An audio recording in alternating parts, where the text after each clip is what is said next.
una grande apertura mentale che non si comportava in questo modo. Comunque il 68 ha fatto sì che i ricercatori spontaneamente hanno fatto un'associazione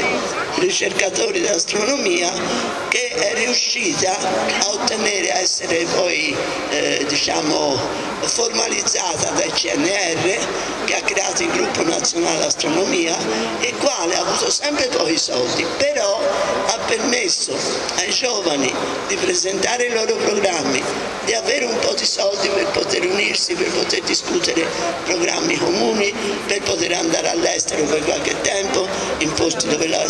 ricerca era più avanzata, e quindi ha fatto crescere enormemente nel giro di pochi anni l'astrofisica italiana, che negli anni 50 era estremamente depressa. Oggi è una delle migliori in Europa, nel mondo, quindi non abbiamo certo complessi